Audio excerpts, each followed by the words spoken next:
اللہ کی نافرمانی کرنے سے انسان ہمیشہ پریشان ہی رہتا ہے، چاہے وہ بادشاہ ہی کیوں نہ بن جائے، اور اللہ کو راضی کرنے سے انسان ہمیشہ سکون میں ہی رہتا ہے، چاہے فقیر ہی کیوں نہ بن جائے۔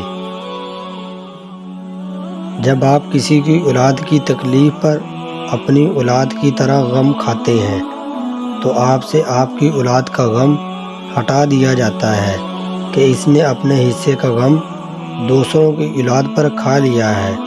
یوں ہی آپ کی اولاد غم سے نجات پا جاتی ہے۔ پسند کو چھوڑنا بڑا مشکل ہوتا ہے اور ناپسند کو قبول کرنا بڑا مشکل ہوتا ہے، اور یہ کر جانا اللہ کے بڑے شکر کا مقام ہے۔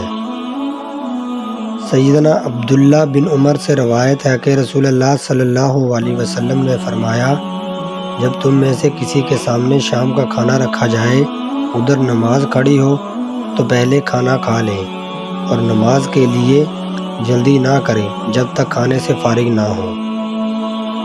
ان ساری آزمائشوں کے پیچھے بہت سی حکمتیں اور مصلحتیں چھپی ہیں، اس لیے پریشان ہونا چھوڑ دیں، اللہ سے جڑے رہیں، اللہ سے مدد مانگتے رہیں اور صبر سے اللہ کے فیصلوں کا انتظار کریں۔ میرے پیارے، اللہ پاک میرے انتظار کو مختصر کر دے، میری دعائیں جو آپ کی قبولیت کی منتظر ہیں ان پر کن فرما دے۔ میرے مالک، بے شک آپ دلوں کے حال بہتر جانتا ہے، میرے نصیب میں وہ لکھ دے جس کی مجھ سے چاہت ہے، بے شک آپ کن کے مالک ہیں۔ رشتے وہی خوبصورت ہوتے ہیں جن میں احساس کا جذبہ ہو۔ ہمدردی تو ہر کوئی کر لیتا ہے مگر احساس کوئی نہیں کرتا، اور یہ احساس لفظوں سے ظاہر نہیں ہوتا بلکہ انسان کے رویے اور بتاؤ سے پتہ چل جاتا ہے کہ آپ کے ساتھ کتنے مخلص ہیں۔ ایک شخص نے امام مالک بن دینار رحمۃ اللہ علیہ سے عرض کی، مجھے وصیت کیجیے۔ فرمایا، اپنی تنہائیوں میں اللہ جل جلالہ سے ڈرتے رہنا۔ ہمارا تعلق ایسے معاشرے سے ہے جہاں اختلاف رکھو تو بدتمیزی، سچ بولو تو بے ادبی، چپ رہو تو منافقت اور حقائق بتاؤ تو ناراضگی۔ جو دوسروں کی عزت کرتا ہے اصل میں وہ خود ہی عزت دار ہوتا ہے، کیونکہ انسان دوسروں کو وہی کچھ دیتا ہے جو اس کے پاس ہوتا ہے۔